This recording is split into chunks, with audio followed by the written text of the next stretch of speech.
নিয়তি। রাধা আমাকে বলে, কৃষ্ণ, যদি তুমি জানো যে নিয়তিতে কি আছে তাহলে তাকে বদলে দাও না কেন? মহাদেব আমাকে বলেন যে শ্রীকৃষ্ণ, যদি আপনি এটা জানেন যে সাম্বের নিয়তি এটাই, তাহলে আপনি তাকে বদলানোর চেষ্টা কেন করেন? কেন? কারণ আমি একজন পিতা, আর পিতার কর্তব্য এটাই, তিনি যেন সম্ভাব্য সব চেষ্টা করেন নিজের সন্তানের মঙ্গলের জন্য।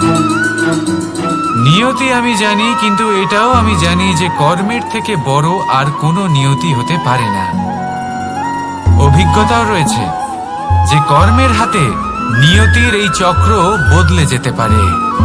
তাই জীবনে যদি আপনার কখনো এমন মনে হয় যে এটা তো অসম্ভব, তখনও চেষ্টা করা কখনোই ছাড়বেন না।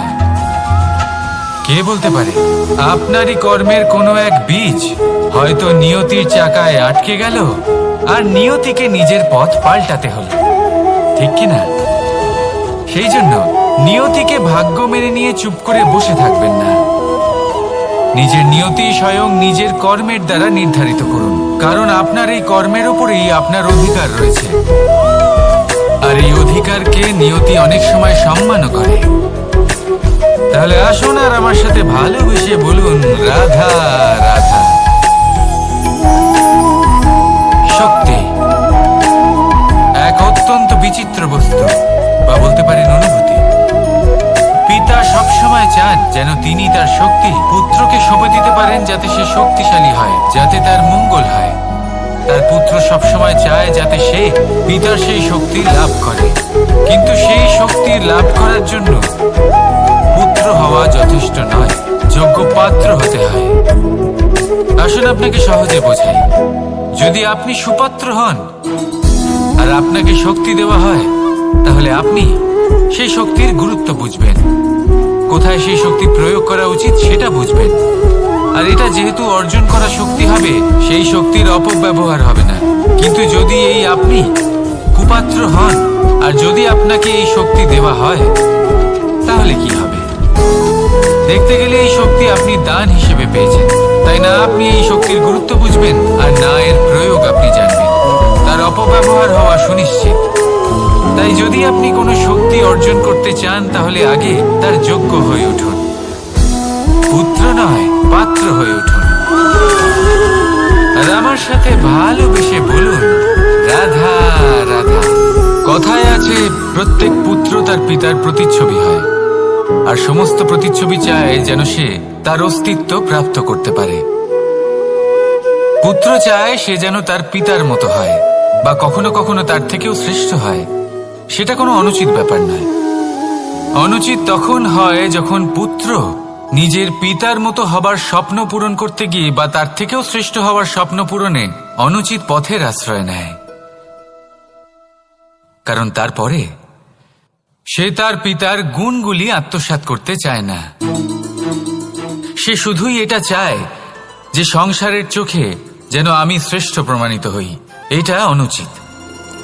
সংসারে এমন অনেক মানুষ আছেন যারা এই কারণে শ্রেষ্ঠ হওয়ার চেষ্টা করেন যাতে তার পরিবারের তার পিতার সম্মান বৃদ্ধি পায়। এমনও মানুষ থাকেন, আর এটাই হলো পার্থক্য উদ্দেশ্যের। মনে রাখবেন, যদি আপনার উদ্দেশ্য শুভ হয় তাহলে পথও শুভ হবে, যদি আপনার উদ্দেশ্য অশুভ হয় তাহলে পথও অশুভ হবে। তাহলে নিজের পিতার মতো হবার চেষ্টা অবশ্যই করুন, তার থেকেও শ্রেষ্ঠ হওয়ার চেষ্টা অবশ্যই করুন, কিন্তু মনে রাখবেন আপনার সংকল্প আর আপনার উদ্দেশ্য এই দুই শুভ হওয়া উচিত। তাহলে আসুন আর আমার সাথে ভালোবেসে বলুন, রাধা রাধা। শক্তি শক্তি অর্জন করা এতটা কঠিন নয় যতটা শক্তি লাভ করার পরে সেই শক্তি সামলানো কঠিন হয়। কারণ যেই মানুষ শক্তি লাভ করে তার মনে গর্ববোধ জন্মায়, জন্মায় অহংকার, জন্মায় জেদ। তাই শক্তি প্রাপ্ত করার সাথে বিনম্র থাকাও অত্যন্ত আবশ্যক। আর এটা আমাদের শেখা উচিত বৃক্ষের থেকে। বৃক্ষ যা আমাদের ফল দেয়, বৃক্ষ যা যত ফল দেয় ততটাই ঝুঁকে যায়। আমরা পাথর মারি ওই বৃক্ষের থেকে ফল প্রাপ্ত করার জন্য। সেই পাথরের মার সহ্য করেও বৃক্ষ আমাদের ফল দেয়। কোনো গর্ববোধ নেই, কোনো অহংকার বোধ নেই, আর সেই জন্য এই বৃক্ষের পুজো করা হয়। এটাই হলো মাহাত্ম্য শক্তির সাথে বিনম্রতার। যদি এই শক্তি সৃজন করে থাকে, সাহায্য করে থাকে, সম্বল হয়ে থাকে, তবেই সেই শক্তি উপযুক্ত। আর নয়তো সেই শক্তি একদিন আপনাকে আসক্ত অবশ্যই করবে। তাহলে শক্তি অবশ্যই অর্জন করুন, কিন্তু তার সাথে সেই শক্তি সামলানোর মতো বিবেকও আপনাকে অবশ্যই জাগ্রত করতে হবে। তাহলে আসুন আমার সাথে ভালোবেসে বলুন, রাধা রাধা। অহংকার অত্যন্ত বলশালী হয়। এই অহংকার মানুষকে কখনো নত হতে দেয় না। অদ্ভুত ব্যাপার, এই অহংকার যা মানুষকে কখনো নত হতে দেয় না, সেটাই তার পতনের কারণও হয়ে দাঁড়ায়। যেখানে মানুষ এটা ভাবতে শুরু করে যে শুধুমাত্র সেই যোগ্য, সেখান থেকেই তার পতনের আরম্ভ। ঠিক কিনা? দেখুন, যদি কোনো মানুষ এটা ভাবে যে আমি এই সব কিছু করতে পারি, তাহলে তা হলো বিশ্বাস। কিন্তু যদি সে এটা ভাবতে থাকে যে শুধুমাত্র আমি এই কাজ করতে পারি, তাহলে তা হলো সেই ব্যক্তির অহংকার। আর এটা আপনাকে বিনাশের দিকে অবশ্যই নিয়ে যাবে। মনে রাখবেন, যখন আমি আর শুধুমাত্র এই দুই এক হয়ে যায়, সেখান থেকে আপনার পতনের সূত্রপাত হবেই। তাই আপনি কখনোই এই অহংকারের চক্রব্যূহে ফেঁসে যাবেন না। বিশ্বাস রাখুন নিজের ওপর এবং অন্যের ওপরও। আর মনে রাখবেন, বিশ্বাসের মধ্যে বিশ্বের প্রত্যেকটা বস্তু বসবাস করে।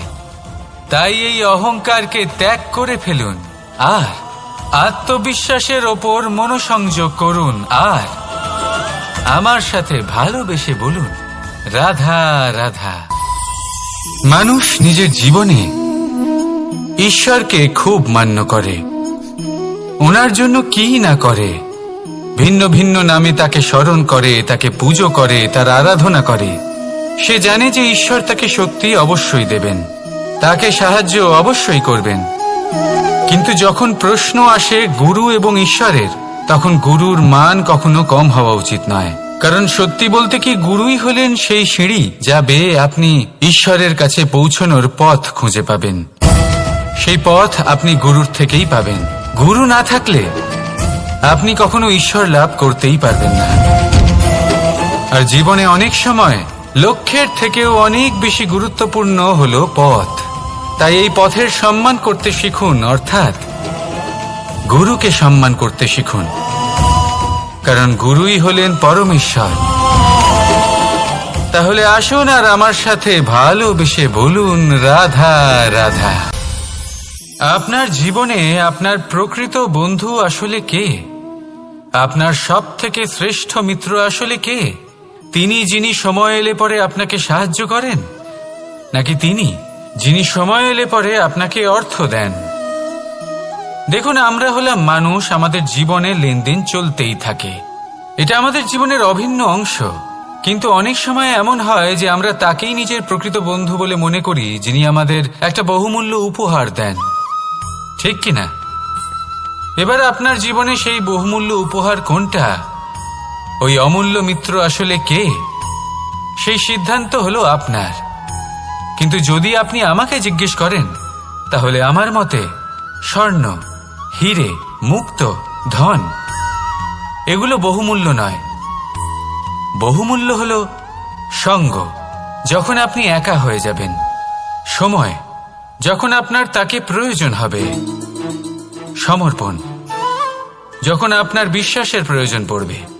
যে মানুষ আপনার প্রতি এই 3 গুণ প্রদর্শন করেন, যিনি আপনার কঠিন সময়ে আপনাকে অবশ্যই সঙ্গ দেবেন, যখন আপনার প্রয়োজন পড়বে আপনাকে অবশ্যই সময় দেবেন, আপনার প্রতি সম্পূর্ণ সমর্পিত থাকবেন, সেই হলো আপনার আসল মিত্র, সেই হলো আপনার প্রকৃত বন্ধু। কারণ সত্যি বললে, বন্ধুত্বের অর্থই হলো নিজেকে সম্পূর্ণরূপে কারোর কাছে সমর্পণ করে দেওয়া।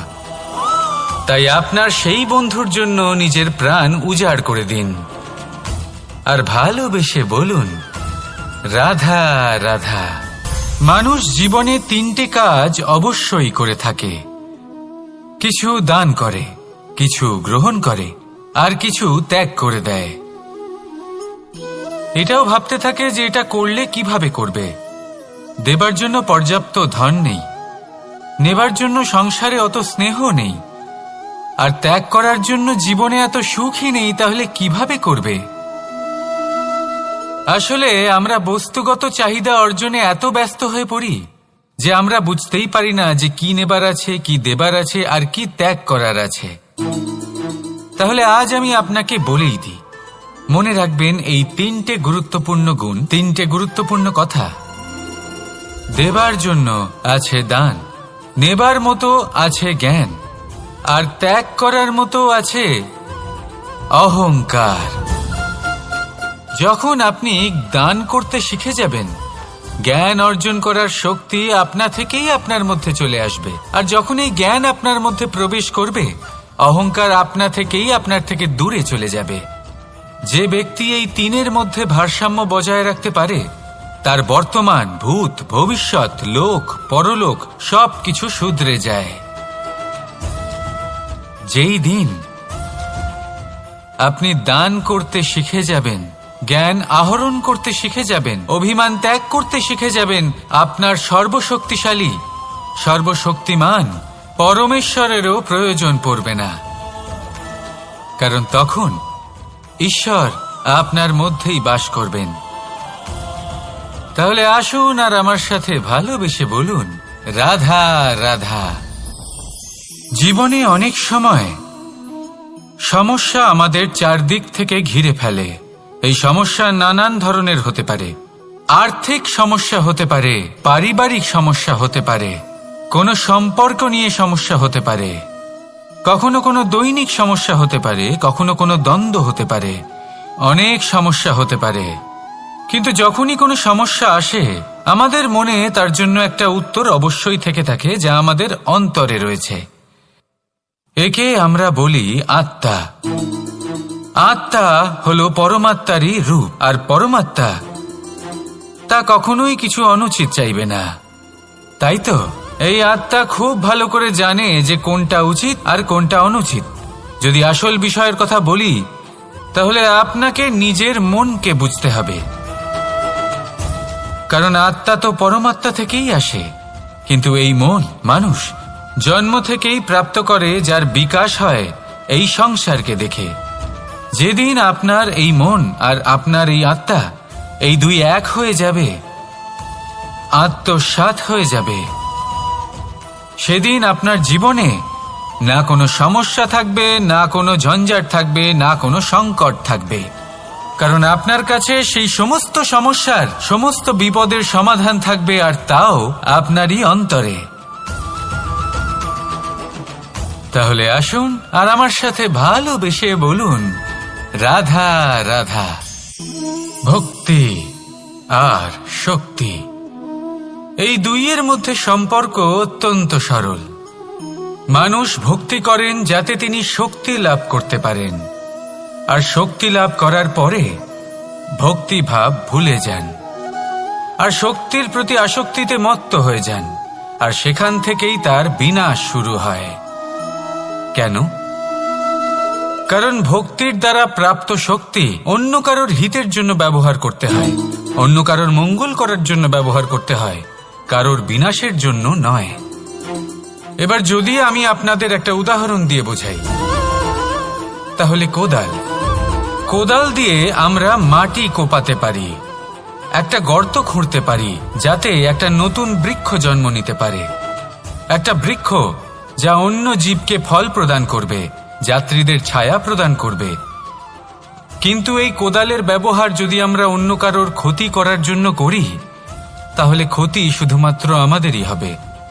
তাই জীবনে যদি আপনি কোনো শক্তি লাভ করেন, হয়তো ভক্তির দ্বারা বা অন্য যেখান থেকেই হোক, তার সদ্ব্যবহার করতে শিখুন, নয়তো এই প্রাপ্ত শক্তি আপনার পতনের কারণ হয়ে দাঁড়াবে। তাহলে আসুন আমার সাথে ভালোবেসে বলুন, রাধা রাধা। বরদান অত্যন্ত বিচিত্র এক বিষয়, কিন্তু দেখতে গেলে এই বরদান কি না করতে পারে। এক দরিদ্রকে রাজা বানিয়ে দিতে পারে, একজন দুর্বলকে এই সংসারের সব থেকে শক্তিশালী ব্যক্তি বানিয়ে দিতে পারে। কিন্তু আমরা ভুলে যাই এক অত্যন্ত গুরুত্বপূর্ণ কথা। বরদান এই শব্দের শেষে দান লুকিয়ে রয়েছে। এই দান কথাটা অত্যন্ত গুরুত্বপূর্ণ। আমাদের মনে রাখা উচিত এই বরদান আমরা দানে পেয়েছি, আর তাই তার সম্মান করা উচিত, কখনোই অহংকার করা নয়। আর যে ব্যক্তি বরদান পেয়ে অহংকার করেন তার যা ক্ষতি হয় তা হলো এই বরদান তার থেকে কেড়ে নেওয়া হয়। বর অর্থাৎ শ্রেষ্ঠ, অর্থাৎ বরদানের অর্থ হলো একটা শ্রেষ্ঠ দান, এবং তার ব্যবহার যদি আপনি কারোর ক্ষতি করার জন্য করেন তাহলে ক্ষতি শুধুই আপনার হবে। তাহলে এই বরদানের সম্মান করুন, উচিত পথে চলুন, আর উচিত উদ্দেশ্য নিয়ে এর ব্যবহার করুন, সব কিছু ভালোই হবে। তাহলে আসুন আর আমার সাথে ভালোবেসে বলুন রাধা রাধা। পিতা আর পুত্রের সম্পর্ক অত্যন্ত মধুর হয়ে থাকে। পিতা স্বপ্ন দেখেন, তাকে পূর্ণ করার সকল সম্ভাব্য চেষ্টা করেন, কিন্তু তাও অনেক সময় ওনার স্বপ্ন অপূর্ণ থেকে যায়। তখন পিতা ভাবেন যে স্বপ্ন উনি পূর্ণ করতে পারেননি ওনার সন্তান তা অবশ্যই পূরণ করবে। যে স্থানে উনি কখনো পৌঁছতে পারেননি সেই স্থানে ওনার পুত্র অবশ্যই পৌঁছবে। পিতা নিজের সন্তানের ভবিষ্যৎ নিয়ে সেই স্বপ্ন দেখেন, আর যখন সেই সন্তান সামনে এগোতে থাকে তখন তার দুঃখ হয় না, বরং গর্ব হয়। ওনার ভালো লাগে এটা দেখে যে ওনার সন্তান অনেক উন্নতি করছে। কিন্তু যখন সন্তান নিজের অভিভাবকের শক্তি দেখে, তার যশ দেখে হিংসা করতে থাকে, সমস্যা সেইখানেই শুরু হয়। সেই জন্য সকল সন্তানকে এটা মনে রাখতে হবে, দেখুন, পুত্র হবার সুবাদে, এক সন্তান হবার সুবাদে এটা হলো আপনার অধিকার যে আপনি আপনার পিতার থেকে বেশি উন্নতি করবেন। আপনার পিতাও এটাই চান, কিন্তু সুস্থভাবে এটা করুন। একটা রেখা টেনে নিন যাতে আপনি তাতে এগোতে পারেন আর আপনার পিতার তাতে গর্ববোধ হয়, আর সেই বিষয়ে দুঃখ না হয় যে আমার সন্তান আমাকেই ছোট করার চেষ্টা করছে।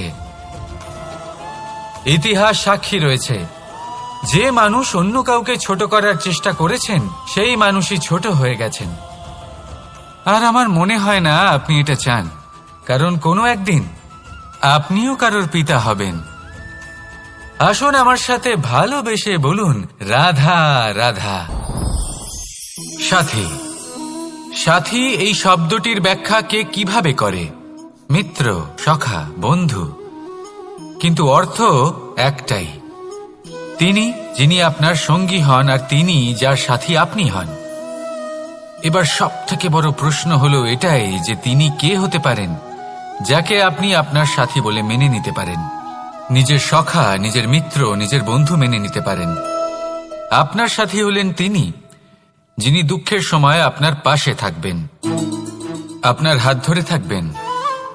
আপনার সাথী হলেন তিনি যার হাত আপনি নিজের সুখের দিনে ধরে থাকবেন। সেই সাথীরই হাত ধরুন যিনি দুঃখে সবসময় আপনাকে সাহায্য করার জন্য তৎপর হয়ে থাকেন, আপনার পাশে থাকেন, আর যাকে সুখের দিনে আপনি আপনার সাথে রাখতে পারেন। আর যখন আপনার সাথে আপনার এই সাথী থাকবে তখন আপনি এটা বুঝবেন যে যখন জীবনে দুঃখ আসে তখন এই দুঃখ কমে যায়, সবার মধ্যে ভাগ হয়ে যায়। আর যদি তখন সুখ আসে তাহলে সেটা সবার উপস্থিতিতে আরো বেড়ে যায়। এটাই হলো প্রেম, এটাই হলো ভালোবাসা, এটাই হলো সঙ্গ, যেমন সম্পর্ক আমার আর রাধার মাঝে। তাহলে আসুন আর আমার সাথে ভালোবেসে বলুন রাধা রাধা। আমাদের মনে যখন কোনো প্রশ্ন ওঠে, কোনো দ্বন্দ্ব জাগে, তখন আমরা যাই আমাদের গুরুর কাছে, আমাদের আরাধ্যের কাছে গিয়ে জিজ্ঞেস করি। এইভাবেই একদিন আমি পৌঁছলাম আমার আরাধ্যের কাছে, আমার মহাদেবের কাছে, আর ওনাকে প্রশ্ন করলাম যে মহাদেব, জীবনে আনন্দ পাওয়ার, উৎসব পালনের, প্রেম ভাগ করে নেবার, জীবনকে উপভোগ করে নেওয়ার সর্বশ্রেষ্ঠ সময় কোনটা? মহাদেব হাসলেন আর উনি বললেন, জীবনে উৎসব পালনের সবথেকে শ্রেষ্ঠ দিন হল মৃত্যুর ঠিক আগের দিনটা।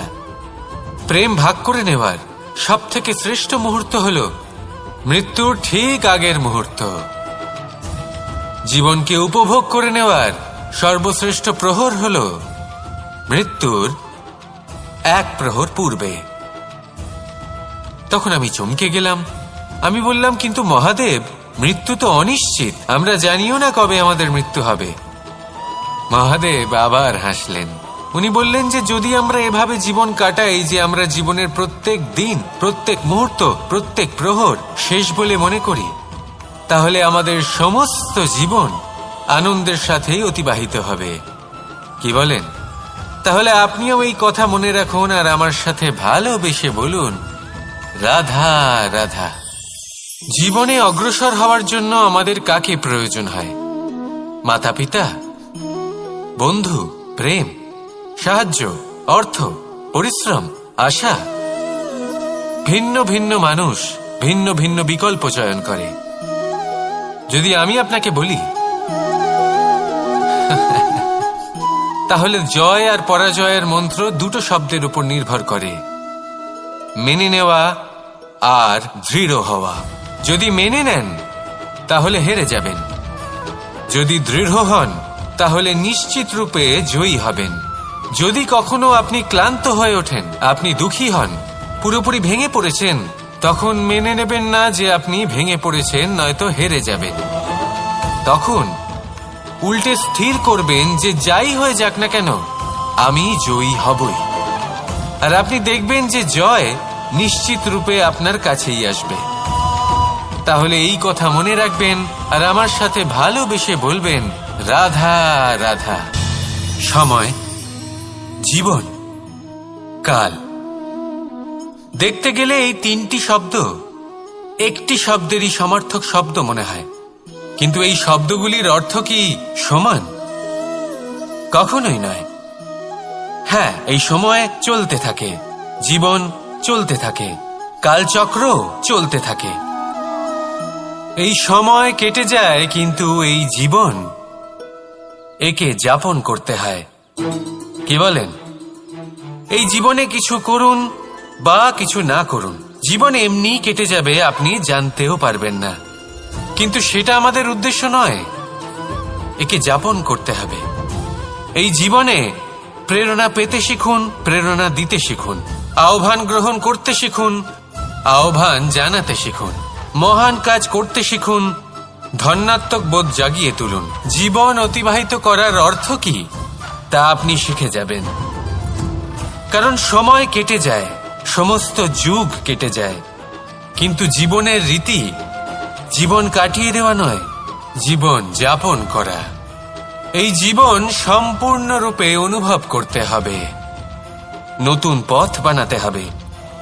এবারে যদি এই জীবন বাঁচার সময় একবার ভেবে দেখুন, যদি মনে প্রেম থাকে, সদ্ভাবনা থাকে, তাহলে কি হবে? এই জীবনকে বাঁচার অনুভূতিটাই অন্যরকম হয়ে যাবে, একটা আনন্দময় অনুভূতি লাভ করবেন। তাহলে এটাই করুন আর আমার সাথে ভালোবেসে বলুন, রাধা রাধা। আপনি কি কখনো কোনো জলের ধারা দেখেছেন? তার সামনে যতই মাটি থাকুক না কেন, যতই কাদা থাকুক না কেন, যখন এই জলের ধারা বইতে আরম্ভ করে দেয়, তখন এই কাদাকে নিজেই ধুয়ে নিয়ে যায়।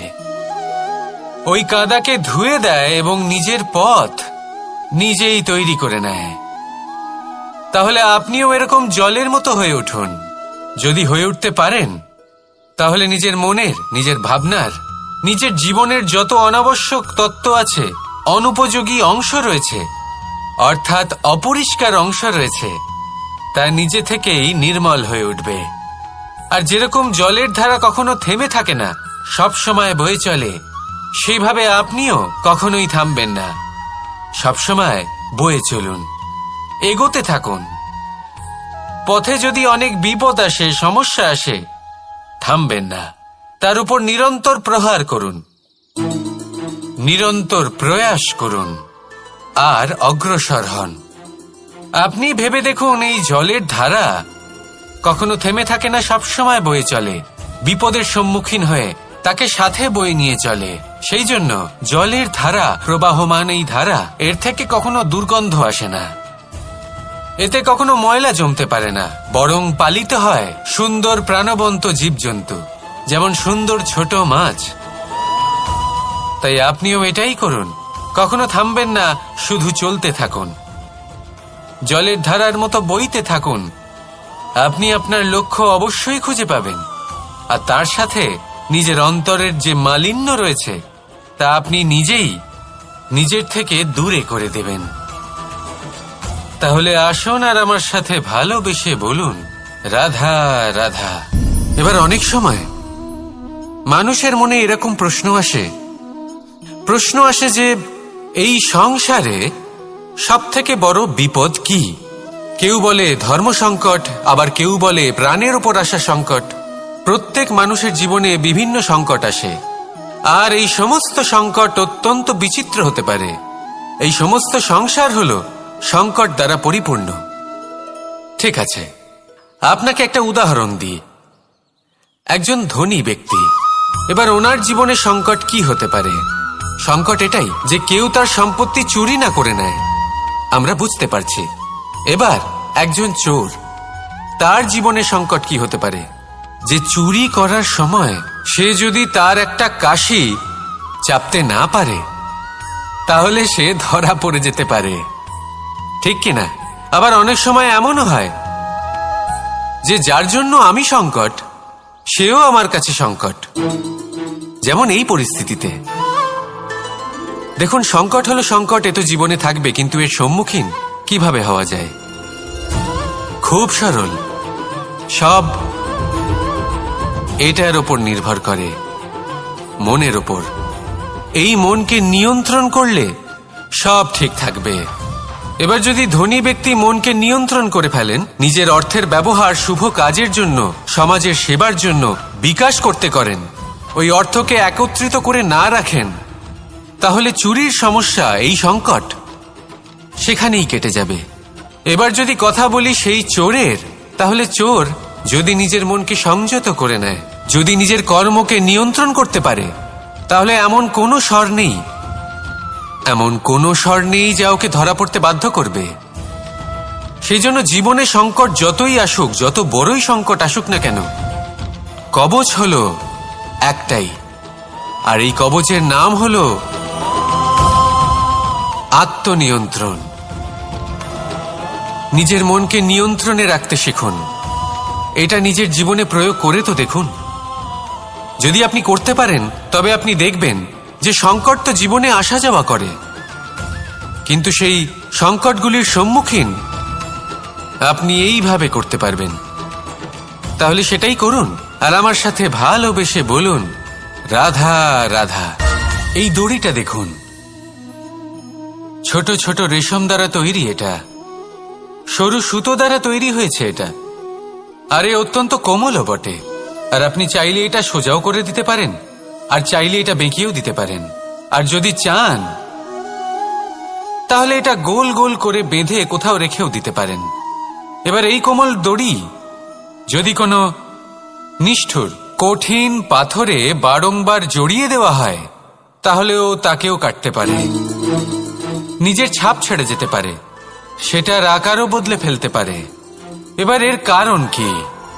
এর কারণ হলো অভ্যাস আর নিরন্তর প্রচেষ্টা। যদি আপনিও চেষ্টা করেন আর নিরন্তর কর্ম করে যান, তাহলে আপনার প্রারব্ধ পাথরের মতো কঠিনই হোক না কেন, তাতে ভাঙন ধরিয়েও আপনি নিজের লক্ষ্যে অবশ্যই পৌঁছতে পারবেন। একটা গুরুত্বপূর্ণ কথা মনে রাখবেন, সুকর্মের অভ্যাস আর নিরন্তর প্রয়াস, এই হলো সাফল্যের মন্ত্র। তাহলে জীবনে এই মন্ত্র আনুন আর আমার সাথে ভালোবেসে বলুন, রাধা রাধা। বসন্ত ঋতু, এই সময় মন আনন্দে ভরে থাকে। এমন মনে হয় যেন আমরা আকাশে বিচরণ করতে চলে যাই, কিন্তু সেটা তো সম্ভব নয়। সেই জন্য হয়তো আমরা ঘুড়ি ওড়াই, এই ঘুড়িকে নিজেদের প্রতিরূপ মনে করে। এবার অনেক মানুষ আছেন যারা ঘুড়ি ওড়ান, কিন্তু এই কর্মের সারমর্ম কি সেটা কজন বুঝতে পারেন? আপনি এটা মনে করুন যে আপনি হলেন সেই ঘুড়ি, আর এই সুতো যিনি ধরে রয়েছেন তিনি হলেন পরমাত্মা। আর এই সুতো যেখান থেকে শুরু হয় সেই লাটাই হল আমাদের কর্মচক্র। এবার আপনি নিজেই অনুমান করুন যে এই উড়ান কার ওপর নির্ভরশীল, পরমাত্মার ওপর আর আপনার কর্মের ওপর।